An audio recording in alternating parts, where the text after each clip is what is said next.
Bonjour, peuple des dieux, des partout où vous nous captez, je vous salue au nom de Jésus. Moi, c'est le pasteur Miki Machika de la RDC pour le compte de l'église Golgotha que nous supervisons par la grâce des dieux. Bien-aimés dans les seigneurs, je vous bénis, vous tous, ce matin. Retrouvez la marque de la bénédiction par cette vidéo. Bien-aimés, si aujourd'hui nous sommes sur ces forums, c'est grâce à un homme bien, l'évangéliste Christian Tamboué, que je salue en passant. Merci de me connecter aux hommes puissants qui ont parlé avant moi, que je salue d'ailleurs aussi. Merci, excellent homme de Dieu. Vos speeches nous ont vraiment édifié nos maisons ainsi que nos églises. Nous n'allons pas commencer ces speeches sans pour autant dire merci à Elohim qui nous a donné le souffle de vie, qui nous a gardés. Père éternel, je te dis infiniment merci pour ce temps. Je préfère que celui qui va auditionner, qui va visualiser cette vidéo retrouve une marque de bénédiction au nom puissant de Jésus-Christ de Nazareth. Amen. Bien-aimé, il nous a été demandé de parler sur un thème pathétique. On nous a demandé de parler de la caractéristique d'un chrétien authentique pour la venue du Christ. Alors, mon speech, je l'ai tiré du livre de Daniel, chapitre 1. Vous lirez tous les versets à la maison pour essayer de comprendre de quoi est-ce que je suis en train de parler. La caractéristique d'un chrétien authentique pour la venue du Christ. Qui est un chrétien authentique? Je crois que c'est de là que je vais devoir commencer.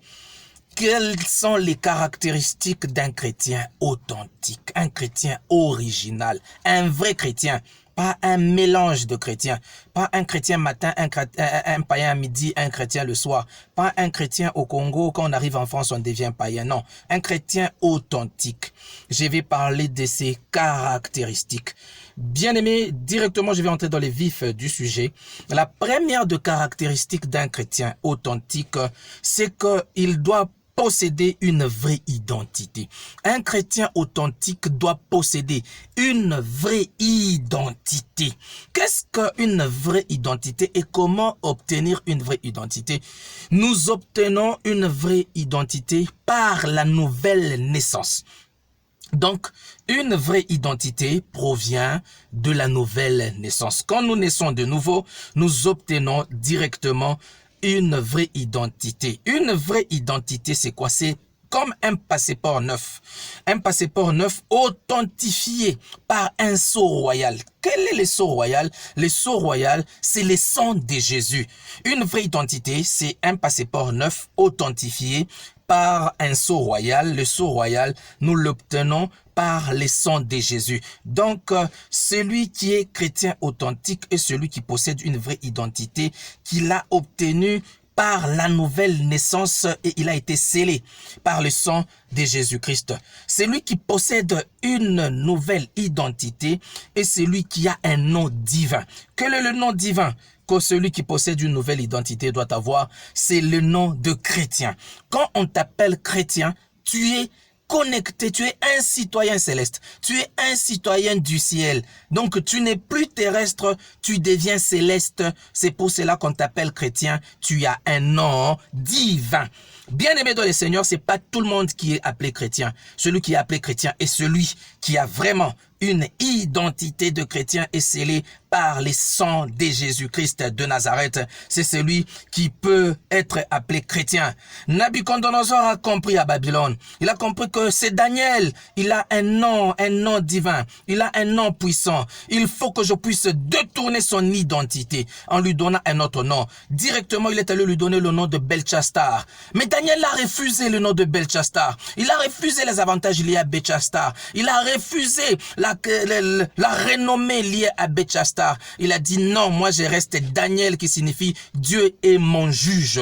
Bien-aimé dans les seigneurs, en tant que chrétien authentique, apprends à garder et à rester ferme à ton identité. Bien-aimés, nous ne sommes pas chrétiens seulement à l'église. Nous ne sommes pas chrétiens seulement dans nos maisons ou devant les gens qui nous connaissent. Nous sommes chrétiens partout où nous nous retrouvons. Regardez la vie de Joseph. Il s'est retrouvé devant une passe d'or, pas n'importe laquelle, devant la femme d'un général, devant la femme de Potiphar, avec les avantages liés à la femme de quelqu'un qui a beaucoup d'argent, avec les avantages liés à la femme de la personne, la troisième puissance de l'Égypte. Mais regardez l'attitude de Joseph.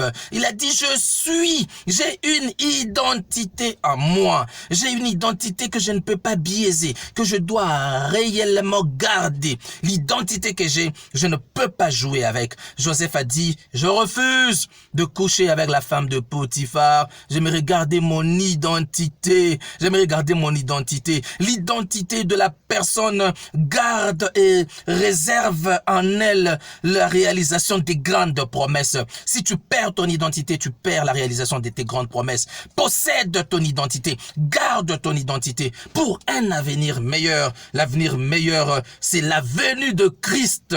Bien-aimé dans le Seigneur, garde encore ton identité. Cette identité va te permettre à devenir quelqu'un de grand. Regardez quand vous lisez dans les livres de 1 Jean, chapitre 3, verset 1a. Vous allez voir que la Bible nous dit, voyons quel amour que le Père nous a témoigné pour que nous soyons appelés enfants de Dieu. Quel amour que le Père nous a témoigné que nous soyons appelés enfants de Dieu. Toi, tu es appelé enfant de Dieu, mais tu blagues avec cette appellation. Aujourd'hui, nous voyons les gens qui font du méli-mélo, qui mélangent entre enfants de Dieu, entre enfants du diable. Tout ce que le monde te présente, tu le prends, mais tu oublies l'identité que tu as. Nous avons quel privilège par l'amour de Dieu d'être appelés enfants de Dieu. Bien-aimés, possède, garde ton identité, la vraie identité de chrétien que le Seigneur t'a donné. Alors, bien-aimé, il ne faut pas chercher à faire ce que le monde veut t'imposer. Nous savons, bien-aimés dans le Seigneur, que le monde a un système. Le monde veut nous imposer un système. Cherche à te faire marcher selon ton système. C'est selon les systèmes du monde. Mais garde ton identité. Le monde va t'imposer un système. Le monde, quand tu vas prier, le monde va te faire dormir affamé. Quand tu vas chercher l'argent, le monde va t'imposer les sciences occultes. Quand tu vas aller chercher à te marier, on va t'imposer d'épouser les dieux de ta belle famille. Quand tu vas chercher le travail, on va t'imposer à coucher avec le chef. On va t'imposer à corrompre pour avoir un poste. Le monde va t'imposer un système. Mais quelle est ton identité? Garde ton identité, ta vraie identité de chrétien. Garde ta vraie identité. C'est pas facile, c'est pas non plus difficile, mais avec le Saint-Esprit, tout est possible. Garde ta vraie identité. Regardez Daniel à Babylone. Lui, avec ses compagnons, ils ont refusé de manger les mets du roi, de boire le vin du roi. Ils ont accepté de garder leur identité en mangeant ce dont le Saint-Esprit leur avait inspiré. Bien-aimés dans les seigneurs, après avoir refusé de manger les mets du roi, de boire le vin du roi, il y a eu une deuxième conséquence. La deuxième conséquence, c'est le deuxième point. Après la protection de la vraie identité, la deuxième conséquence qui a permis à Daniel et à ses compagnons de pouvoir monter, c'était la manifestation de ta propre personnalité. Bien-aimé dans les seigneurs, étant chrétien, étant authentifié par le sceau du Seigneur, tu dois faire un effort de manifester ta propre personnalité. Un chrétien est celui qui est manifesté par sa personnalité. Tu dois garder ta foi, comme le dit Hébreu. Garde ta foi. La foi est une ferme assurance des choses qu'on espère, une démonstration de celles qu'on ne voit pas. Je sais que ce ne sera pas facile de pouvoir directement vaincre, de pouvoir garder sa personnalité. Mais quand tu as la foi, tu connais que moi je suis chrétien. Quoi qu'il arrive, l'Éternel ne m'abandonnera jamais. Quoi qu'il arrive, l'Éternel ne me délaissera pas. Quoi qu'il arrive, je vais toucher à la réalisation de mes promesses. Quoi qu'il arrive, je vais aller loin. Quoi qu'il arrive, je verrai Dieu dans les airs. Un jour, moi aussi, je chanterai avec Abraham, avec Isaac, avec Jacob. Mais regarde bien, garde ta personnalité. On garde sa personnalité en multipliant, en travaillant, en nourrissant sa foi. Nourris ta foi, nourris ta foi, nourris ta foi, bien-aimé dans les Seigneurs. Garde ta personnalité en nourrissant ta foi sérieusement matin, midi, soir. Avoir le pouvoir de dire non. Un vrai chrétien authentique est celui qui a le pouvoir de dire non. Quand on te propose quelque chose qui est en dehors de notre marche avec Dieu, dans notre identité chrétienne, tu as le pouvoir de dire non. On ne peut pas t'imposer à faire des choses qui vont à l'encontre de nos lois chrétiennes, de nos commandements, de nos préceptes. Il faut dire non. Apprends à dire non. On n'est pas obligé de tout faire. On ne peut pas t'imposer une vie qui n'est pas la tienne. Apprends à dire non. Christ revient bientôt. Il te trouvera où? Dis non à ce que le monde t'impose. Apprends à dire non à ce que la nature t'impose. Apprends à dire non. Bien-aimé dans les Seigneurs, apprends à dire non. N'aie pas subir la loi de la nature. Apprends à résister à la loi de la nature. La nature t'imposera des choses pour avoir un véhicule, pour avoir l'onction, pour avoir les parler en langue, pour avoir la prophétie. La nature t'imposera des choses. Ne subis pas. Reste ferme. Reste ferme. Tiens bon. Ce que Dieu t'a promis, il va le réaliser. Il va le faire dans ta vie. Toi, reste ferme, ne subis pas. Refuse de subir. Refuse de subir. Au nom puissant de Jésus-Christ de Nazareth. Ne pas fléchir devant les statues de Baal. Ne fléchis pas. Daniel et ses compagnons refusaient de fléchir. Bien-aimé, toi non plus ne fléchis pas. Le monde nous impose des statuts. Avant de faire quelque chose, il te faut ceci et cela. Avant de faire ceci et cela, il te faut, avant de monter, il te faut ceci et cela. Mais refuse de fléchir devant les statues des Baal. Dis, moi je refuse in the mighty name of Jesus. Dis, je refuse au nom de Jésus. Je refuse au nom puissant de Jésus. Je ne vais pas fléchir devant ce que le monde me propose. Joseph a refusé de fléchir. Toi non plus ne fléchis pas. Pourquoi tu fléchis devant l'argent d'un partenaire? Pourquoi tu fléchis devant une femme parce qu'elle soutient ton ministère? Pourquoi tu fléchis devant la magie? Pourquoi tu fléchis? Bien-aimé dans les Seigneurs, est-ce que tu es un chrétien authentique? Pourquoi tu fléchis? Refuse de fléchir devant les statues. Dis, je refuse, je suis un chrétien authentique. Moi, je refuse. Au nom de Jésus, refuse. Je proclame, je proclame dans ta vie que tu vas pas fléchir devant les statues dans le nom puissant de Jésus. Tu vas pas fléchir. J'ai dit, je refuse de fléchir devant n'importe quelle statue au nom puissant de Jésus. Je ne vais pas fléchir devant les statues des Baal. Je refuse au nom de Jésus. Je suis un chrétien authentique. J'attends la venue de mon époux. Je ne vais pas fléchir. Si tu ne fléchis pas, et regarde la troisième conséquence, c'est que tu vas te distinguer en supériorité. C'est lui qui ne fléchit pas, c'est lui qui garde la vraie identité, c'est lui qui ne fléchit pas, qui garde sa foi, qui manifeste sa propre personnalité. Troisièmement, il se distingue par sa supériorité. Waouh! Quand tu te distingues par la supériorité, la première des choses, c'est que le monde va découvrir que réellement tu es supérieur. Les gens qui sont devenus supérieurs, ce sont les gens qui ont été mis à part, qui, deuxièmement, qui se sont distingués. Troisièmement, ils ont fait la différence. Et quatrièmement, ils sont devenus des références.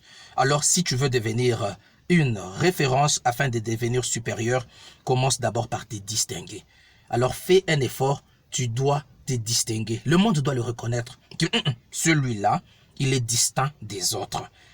On va nous reconnaître par nos fruits, bien que les blés et les livrets vont grandir ensemble. Mais c'est à la croissance qu'on va reconnaître que celui-là, il est distinct des autres. La supériorité vient par des conditions. Les conditions de la supériorité sont là. La vie de prière intense. Tu ne peux pas être un chrétien authentique. Tu n'as pas une vie de prière intense. En quoi est-ce que tu es chrétien? Tu pries 5 minutes, tu es endormi. Tu pries, tu manges du matin au soir, du 1er janvier au 31 décembre. La supériorité vient par la vie de prière. La supériorité vient par la présence du Saint-Esprit en permanence dans notre vie. La supériorité vient par la parole, la lecture de la parole de Dieu et l'écoute de la parole de Dieu, parce que la foi vient de ce que l'on entend, c'est que l'on entend, c'est la parole de Dieu. La supériorité vient quand nous écoutons, nous lisons la parole de Dieu. La supériorité vient par la vie des jeûnes et de prières, régulière vie de jeûnes et de prières. Et la supériorité vient en étant fidèle à Dieu, quel que soit tout ce que le monde te propose, quel que soit tout ce que le monde te propose, la supériorité vient au nom puissant de Jésus. Seigneur, je bénis tout celui qui a écouté cette prédication. Sois béni, que la grâce de Dieu soit sur toi. Va de l'avant, réussis au nom puissant de Jésus.